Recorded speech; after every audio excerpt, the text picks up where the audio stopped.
Tolee shamaar kafuuni kabajamtoota daawwattoota sabboontuu chaanaal akkam jirtu nagaa keessanii ana obboleettiin keessan nagaa guutuudhaan qaba.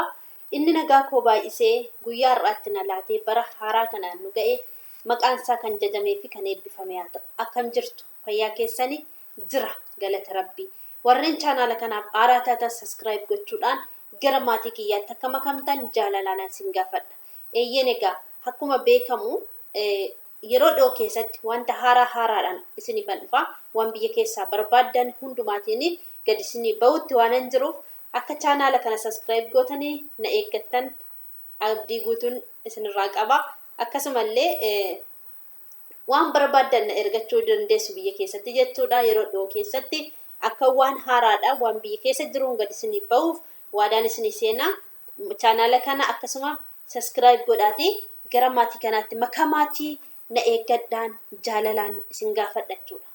Eeyyeen egaa akkuma beekamu yeroo darbee tolee waan tokkoon qabadhee isinii dhufee waan baay'ee tokko namatti tolu asoosama jedha. Asoosama wayiin isinii qabadhee dhufe jechuudha. Akkuma baranaa sana waan baay'ee namatti tolu tokko sammuu keessan bohaarsu tokko isinii qabadhee dhufe jechuudha. Yookiin immoo waan tokko irraa barachuu ni dandeessu waan itti hamane qabadhee isinii dhufa yeroo hundumayyuu jechuudha. Kanaafi na duukaa bu'aa isiniin jechuu barbaada. Akkana jedha. Baay'ee ishee jaallate honneen isaa irraa ishee mararfate isa dhugumaa ishee fedha. Jaalala isaa ija ishee keessa ilaala isheetti hima. Mararfannaa isaa jechoota afaanii isaa keessaa yaa'anii hin dhumne sanaanii jedha. Irran deebi'a. Baay'ee ishee jaallata onnee isaa irraa ishee mararfata. Isa dhugumaa ishee fedha. Jaalala isaa ija ishee keessaa ilaalaa isheetti hima. Mararfannaa isaa jechoota afaan isaa keessaa yaa'anii hin dhumneeni sanaanii jaalala jedhanii Waaqayyo isinii dhoqqee jedhan deebiin ishee kana hundumaafi miti jechuudhaani gaafachuu ture isayyuu itti qoosaa turte jedha. Inni honnee jaalalaa dhiiraa qabudha. Shamarran itti dhiyaatte baay'ee qaba. Shamarran isatti dhiyaatte baay'ee qaba. Hundumaa irraa kana hin fedhu. Jaalala isaanii garuu bifa malee jaalala hin qabani ture. Osoon hin jaallatiin hin fuudhu. Osoon jedhu shamarran hedduu bira darbeera. Ofii biraas dabarsee jira. Jaalalli bifa miti kan bifa ishee ilaalanii jaallatani. Durbi kontiraabaandii miti. Intala nanin jaalladha jettu. Waan irraa jaallattu himuu hin dandeessu. Calli jettee nan jaalladhe qofa jetta. Kan jaallatani honneedha. Hanummaadha. Eenyummaadha. Kaan ammoo bifa yoo ilaalte inni dhabda. Kan bifa ilaalte yoo hin dhabda. Bifa ilaalte hin qabda. Kan kana qabu bifa dhabuu amala waan ta'eefi. Kan bifa qabu kan dhabe amala waan ta'eefi jedhee amana. Intalli inni amma jaallatee waliin turuu kunis bifaan sadarkaa itti ramadan hin qabdu. Garuu calli jedhee ishee jaallata. Waan barbaaddu tokko homa irraa hin arganne. Garuu hinumaa ishee jaallata. Ulaagaalee inni tarreessee hin qabu. Hundumaa lafatti dabalte. honnee sabaa boojite. Ishee malee akka jiraachuu hin dandeenye ofitti hime. Isheettis in hime. Ofitti hin hime. Yeroo himuu in gammadda. Isheetti yeroo himuu in boqota. Giiftii koo ati addame jedhaan. Giiftii koo ati haddame jedhaan. Walii arganii waliin turani. Ergaa gaggeessee booda osoo isheen ija isaa duraa hin dhokatin ergaa barreeffamaa isheenii ga'a. Kikikikikiki kan jedhu ishee sagalee bilbilaa ishee taaksii dhageesse. Seenaa isaa kana isheetti beeksisuu bilbila ishee baafte. Ilaalti. Isadha jette. Baay'ee isa jaalladha. Baay'ee si jaalladha bareedduu koo. Si yaadeera jedha.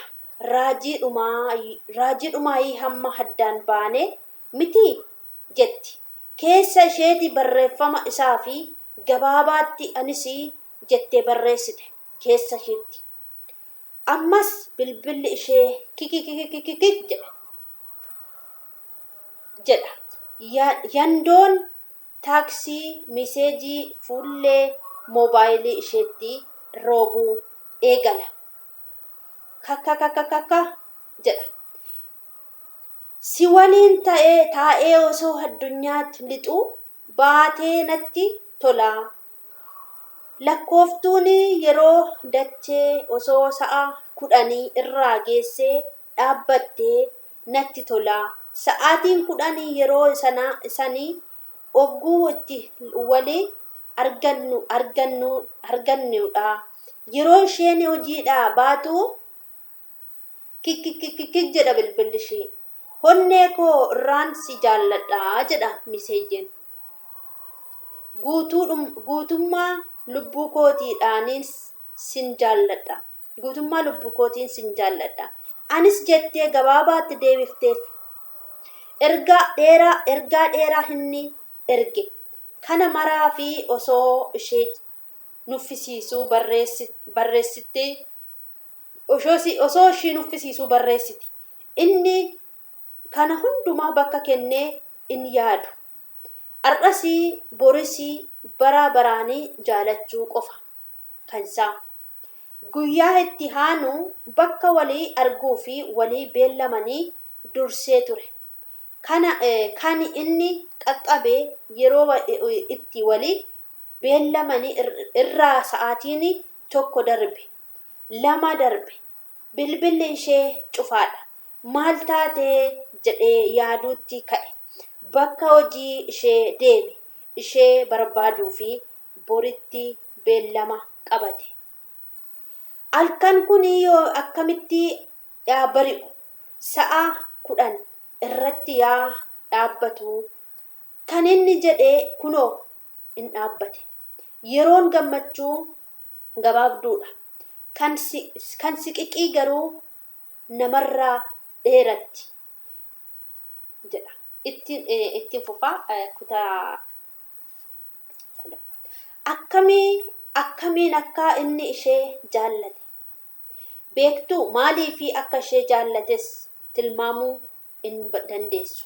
Maaliif akka ishee jaallate tilmaamuu ni dandeessu.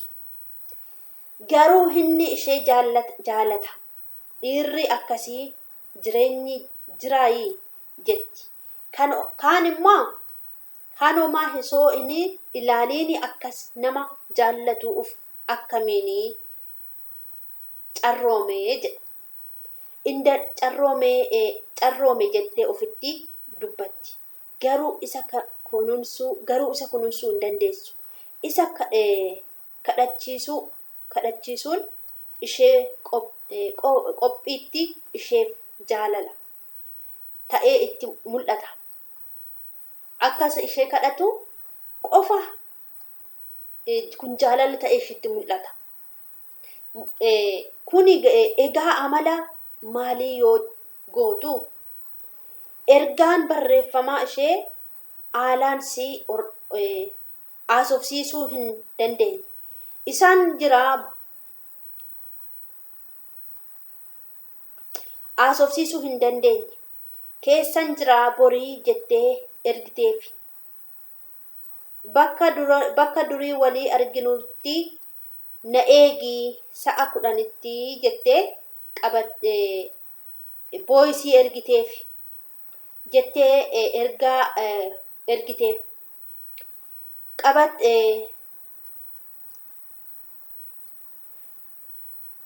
Ergaan barreeffamaa ishee haala si haasofsiisuu hin dandeenyeen keessa jira. Haala si haasofsiisuu hin dandeenye keessan jira. Borii bakka duriitti wal arginutti na eegi sa'aatii 10 irratti jettee ergiteef. Ergaan kuni waadanuu qabatee sammuutti isaa dhufe. Maal taatee ergaan kuni ishee biraa ta'uu akkamiinini beekaa jedhee sammuun hanga isa dhiyaatutti yaadee asii fi achi wiriqatee yookiin immoo dhiphatee akka dubartii ciniinfattuutti ilkaanii walitti rigee gadameessaani osoo hin taane onneeni miixate. Dubartiin miixattee deessi yoo baay'ee cime ittiin duuti. Kan isaa garuu du'as jireenyas waan hin taane ciniinsuu ofii ciniinee keessaa maddeessuu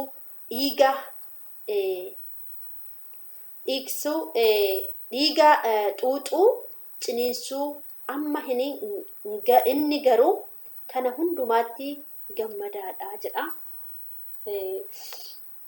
Waan na dhaggeeffataniif guddaasaa galatooma. Isiniin jechuu barbaada. Xumuree jira. Kutaa biraatiin immoo hangan deebi'ee dhufutti guddaasaa galatooma. Akkasuma warreen chaanaala kanaaf haaraa taatan subscribe akka gootanii jaalalaan isinan gaafadha. Guddaasaa galatooma. Asoosama baay'ee tokko natti tole. Ani waan tokko dubbisuu nan danda'a garuu nan barbaada garuu dubbisuu kanatu xiqqoo ishiin ulfaata miti ijoollee kun waan eenyu ta'uu hin qabu. Yeroo tokko xiqqoo akkasittiin hin dubbisna jechuudha. As baasnee yeroo fuuldura keenya dubbisnu immoo xiqqoo ishiin ulfaatti jechuudha. Suutuma jennee hin dubbifnaa jechuudha.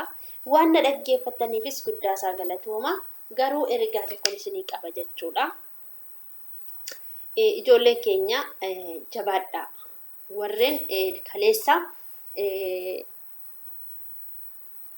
Warreen kaleessa sa'aatii guuttachuudhaaf gola namaa keessatti asii fachi dhiphachaa turtani gugguuchachaa jirtu. Dhugaa jabaadhaa. Waan gaarii irra jirtu. Isiniin jechuun barbaada.